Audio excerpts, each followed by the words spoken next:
Most couples think that the problem is what they're arguing about, whether it's the dishes, whether it's the tone of voice, whether it's the forgotten errand or the broken agreement. But after 20 years of clinical work, what I truly believe the real problem is the kinds of questions that you're asking and the intentions behind those questions. So let's say, for example, you feel like something's off or there's something amiss or you're trying to get clarity on something. So you ask your spouse a question and you believe that you're just getting curious and you assume that these questions sound neutral. But then your spouse responds as if they're being attacked and you find them to be very defensive because you were just asking a question, which technically might be true. But the truth is that often there's a felt subtext that they're responding to that's keeping them defensive. And then you end up feeling like you can't even ask a simple question without it turning into some kind of conflict and you're left really confused. So today I'm going to give you 3 categories of questions backed by attachment science and the research that rebuild emotional intimacy and set you up for deeper connection and productive conversations. So these are the kinds of questions that lower defensiveness while also getting what it is that you need behind those questions.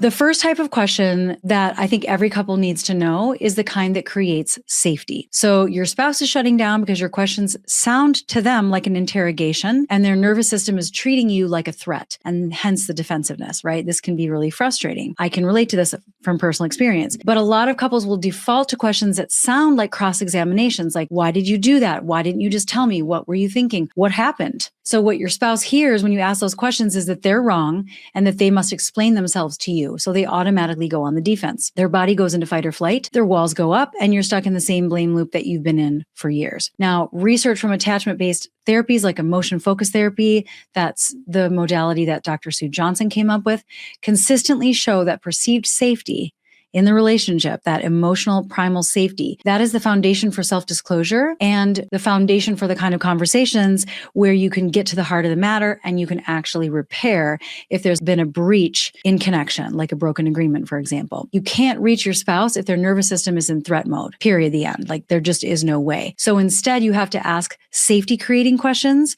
and safety-creating questions communicate one thing: I'm not your opponent, and I'm trying to understand you. And so these types of questions will shift the dynamic from, you feel like you're opponents or adversaries to allies, you're on the same side of the table. And these questions do that by focusing on your spouse's internal experience instead of their external behavior. So instead of asking, why do you shut down, for example, you could ask, what makes it hard for you to open up to me in moments like this? Or what are you worried that I might be thinking? What would help you feel safer in talking to me about this?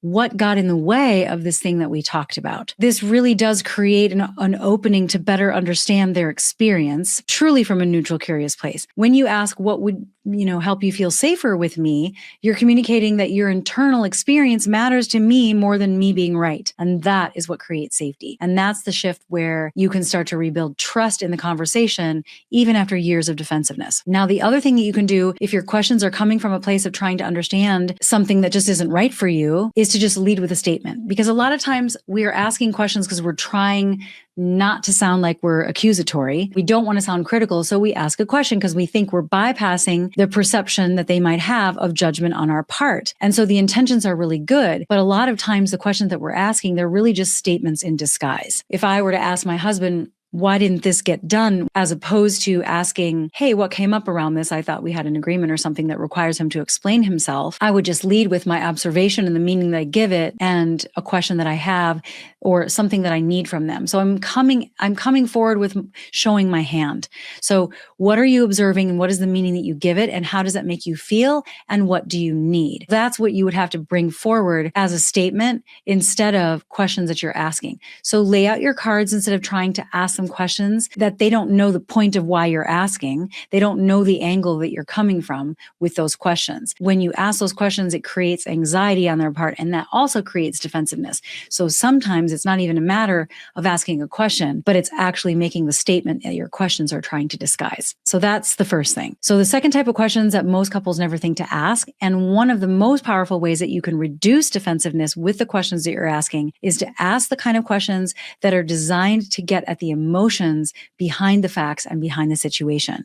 If you keep arguing about what happened, like where we went wrong, what did we talk about, what happened in the past, you're never going to fix the actual problem going forward, because the real problem is never the dishes. In fact, clinical research has shown that all the surface level conflict is almost never the actual issue that it seems like it's about. The real issue is the unmet need, the fear, or the old wound that's driving the reaction on either part. And so here's what keeps couples stuck, is that you're arguing about the content, the facts, what was said, whose version is right, what actually happened, what is the objective reality. And these are content questions that keep you in a loop because no one feels understood, right? Nothing actually changes from that. So deeper questions, on the other hand, that skip the content entirely and go straight to the emotion. That's what I'm talking about. So these are the kind of questions that ask, what did that moment mean to you and how did it make you feel? Not what happened, but what it meant and what was the emotion that came behind that or that came up around that. Because meaning is where the hurt lives. What the meaning is that your spouse is giving something that's bothering them, that's what you want to understand. If you're not accessing that, you're just managing symptoms or facts and you're not really rebuilding intimacy. So instead of relitigating things, instead ask questions like, so what were you feeling behind that reaction? What came up for you? Was there any feeling that you had that got in the way? Or does this feel familiar? Like, is this something that you've carried for a long time? Is this something that's related to a different part of our relationship or something that you have experienced even growing up? What do you need from me in those moments that you haven't been able to say? Those are some examples of those kinds of questions. As an example, I worked with a couple who fought about the husband was working late a lot. And this came up like every single week. She would say that he didn't prioritize family. And he would say she didn't appreciate how hard he was working because there was a big project coming up and it was going to mean a lot to a promotion that was coming up for him. And in his mind, he was prioritizing the family and sacrificing his time with the family in order to benefit the family. And so it kept getting relitigated. It kept getting,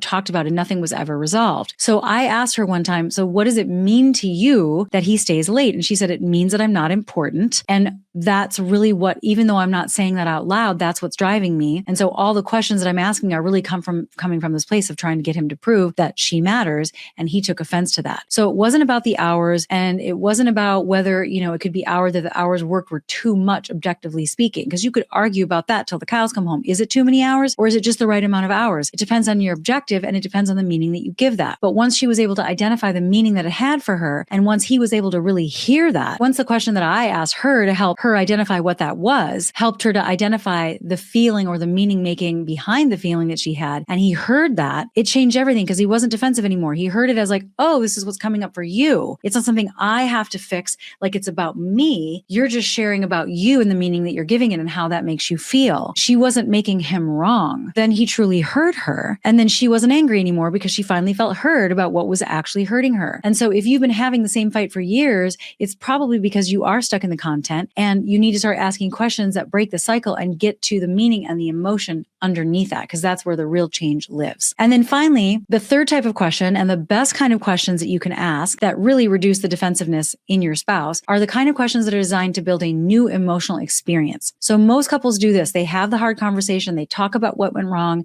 Maybe they even apologize and they repair. And they feel repaired, but they don't really know what to do next for next time. So the same pattern happens again because processing the past does not automatically create a new lived experience in the future. You have to intentionally build that. You have to intentionally pull from your conversations, collect those takeaways, and build them into the fabric of what that means going forward. So the type of repair conversations where couples explicitly address how to move forward together are stronger predictors of long-term relationship success than conflict resolution alone. So it's not enough to understand what went wrong and repair a conversation. You have to co-create what comes next to reduce replaying it over and over again. And for that, you have to ask the kind of questions that are constructive, not just to seek to understand what something meant and the feelings behind it, but seek to come to an agreement about how to move forward together in a better way going forward. So how can we repair this in a way that actually feels complete to you? Not just, are we good? That's too vague. Instead, you want to ask what complete actually looks like. So what would feeling close to me again look like this week? Like, how can we make sure that this is resolved and that we're on the same page going forward and we prevent this from happening again? What's one small way that I could show up for you differently going forward based on this conversation? You could ask, what can we agree on going forward to prevent this from happening again? Or what agreements should we make? What do we need to put into place? That kind of thing. These kinds of questions communicate we're in this together. We're on the same side of the table, and I want to build something that works for both of us. I want to represent what you care about as much as I want to represent what I care about. That's the opposite of blame. That's co-creation, and that's where intimacy is built. It's not in the big breakthrough moments, but in the small, intentional ones. I had a couple who they were sleeping in separate bedrooms for 6 months. Sometimes he was sleeping on the couch, but usually he was in an extra bedroom. They had talked about their resentments and they had apologized to each other, but nothing really felt different. And they were still in this like disconnect with each other. So I had to ask them, what would help you feel like you can come back into connection? What more needs to happen? And she said to him, I would like you to initiate a conversation about something other than logistics. I need a heartfelt acknowledgement of the impact of something, not just a perfunctory response. And I know what that feels like. And she gave some other specific things. And he did it about 2 days later. He sat on that. He gave her what she asked and was prompted by those questions, right? Really trying to understand what she needed. That is what created the new emotional experience between them. And that's what started to shift the pattern. And they felt the disconnect bridge. It wasn't just in words. And now they are reconnected. They are sleeping in the same room again. So the thing you have to remember is that couples don't reconnect by accident. So if you have tried all the things and you're still in disrepair, there's more to be uncovered. There's more questions that we need to ask, the right kinds of questions to come back into harmony again and to get on the same side of the table. Couples reconnect through intentional moments that create a new emotional reality. And those moments start with the questions that invite repair, constructive understanding of what actually needs to happen instead of just reprocessing the pain and apologizing. Now, if you're watching this and you're thinking like, I want to ask these questions, but I'm terrified about how they're going to respond, or I have asked these kinds of questions and they don't go anywhere, or maybe you're thinking, I've tried being vulnerable before and they just shut down anyway. That's exactly what my team and I help people with. That's how we support people every day in the various programs that we have, not just how to communicate and build safety in the relationship and how to communicate in all of these constructive ways, but actually breaking out of those default habits, building safety in your own nervous system, knowing how to regulate your own emotions, knowing how to expand your default psychology at the root, changing those subconscious programs, reconditioning your triggers so that you don't even respond in the old ways that you used to respond, so that the questions that you ask actually will find traction. So if you've tried traditional couples counseling, if this makes sense to you, but you feel like there's more systemic things that need to be addressed in order for these tips to work, or if you just feel like you're running out of time, I invite you to book a call with my team. It's monikahoyt.com/talk. Danielle will drop a link below. And it's not a free venting session. It's just a way for us to better understand your dynamics and point you in the right direction, give you some targeted coaching around your specific issues for us to decide if we can help you or not, and for you to decide if it's a fit as well. So let's bring it all together. There's basically 3 categories of questions that rebuild emotional intimacy. Number 1, the questions that create safety instead of defensiveness, the ones that say, I'm trying to understand you, not prove you wrong, seeking first to understand and getting really curious without coming in from a place of judgment, putting them at ease and understanding and asking the kind of questions that make them feel like, oh, this is an invitation to open up more and it is safe to do so. That's the first kind. The second kind of questions are the kind that access the underlying emotions behind whatever the conflict is. The ones that skip the content and go straight to what the moment actually meant to your spouse. What's the meaning given? What are the emotions that came up around that? And that is super important. Like we bypass that all the time by focusing on the facts of the situation or trying to get to objective truth. Trying to understand what it meant and the feelings that came from that meaning making is going to bring you closer, and it's going to allow you to problem solve more effectively. The third category of questions are the kind that rebuild a new emotional experience. So these are the ones that are focused on repair and co-creation, not just processing the past. The kind of questions that are designed to pull out what needs to happen, what agreement do we need to make, what kind of thing needs to be acknowledged, what actually needs to happen for us to come back into connection again. Those are constructive. Now, these are not clever scripts. These are vulnerable. These are regulating. These are very intentional kinds of questions. And what they're supposed to do is slow down the interaction so that you can reach the emotional truth and align and co-create the experiences that you're trying to have together in such a way that you honor each of your life dreams and your relationship visions. This kind of emotional safety is the only place that you can really build out from in a way that is sustainable. So start with one question this week in one of these categories, pick one conversation, try to go deeper than you normally go, build it into your conversations, because intimacy doesn't require the perfect moment. It just requires better questions. Bottom line, the quality of questions that you ask are directly responsible for the experience that you are having and the experience that you're creating. That's it for today. If you like my content, please take a second and either like this video or subscribe to my channel, or both. That will help us reach the people that really need to hear this stuff.